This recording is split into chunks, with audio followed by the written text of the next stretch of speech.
High, আজকের ভিডিওটা last ফল ব্রেকের কলোরাডো ট্রিপটা নিয়ে স্টার্ট করেছিলাম ক্যানসাসের ম্যানহাটন সিটি থেকে। এখান থেকে 450 মাইল পাড়ি দিয়ে 7 থেকে 8 ঘন্টা ড্রাইভ করার পর পৌঁছে গিয়েছিলাম কলোরাডো স্প্রিংয়ে, ডেনভারের ঠিক পাশে। তো জার্নি ওয়াজ স্মুথ। আমরা পুরোটা ট্রিপেই বেশ মজা করতে করতে গেছিলাম। অ্যান্ড কানসাসের পার্টটা কানসাসের মতনই ছিল, flat landscape, but it wasn't bad. আর সানি ডে, পাখি উঠতেছিল, ভালোই লাগতেছিল। আমার কাছে কানসাসের ল্যান্ডস্কেপ ভালোই লাগে মোরলেস। যারা অনেকদিন থাকে ইউএসএতে থাকতে থাকতে হয়তো বোর খেয়ে যায়, বাট আমার কাছে এখনও ভালোই লাগে। অ্যান্ড সানসেটটা খুব সুন্দর ছিল। সানসেট হতে হতে আমরা তখন অলরেডি কলোরাডোতে ঢুকে গেছি। অ্যান্ড ফল টাইমে ওখানে বরফ কিছু কিছু জায়গায় দেখতে পাইছি। কানসাসে তখনও বরফ পড়ে নাই, এই যে হোয়াইট পার্টটা বরফ। এইখানে আমি আর অদ্রি ছাড়া মেবি সবাই হলো প্রথমবার বরফ দেখলো। অ্যান্ড সো এক্সাইটেড হয়ে গাড়ি থেকে হাইওয়েতে আমরা গাড়ি সাইড করে নেমে গেছিলাম। অ্যান্ড বরফের এখানে অনেক দৌড়াদৌড়ি করছি, ছবি তুলছি।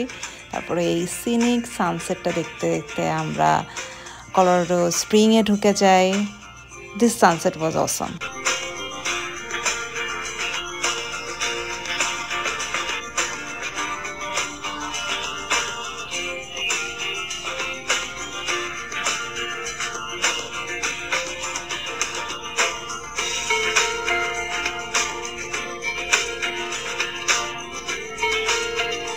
And that was the ultimate dinner time. আমরা সারাদিন অভুক্ত থাকার পরে খাওয়ার জন্য ওয়েট করতেছিলাম। হোটেলে চেক ইন করার পরে হোটেলের পাশেই একটা restaurant, Indian restaurant, obviously Indian রেস্টুরেন্টে গিয়ে খাওয়াটা অর্ডার দিয়ে হ্যাপি আস ওয়েট করতেছিলাম খাওয়ার জন্য। And this is the food.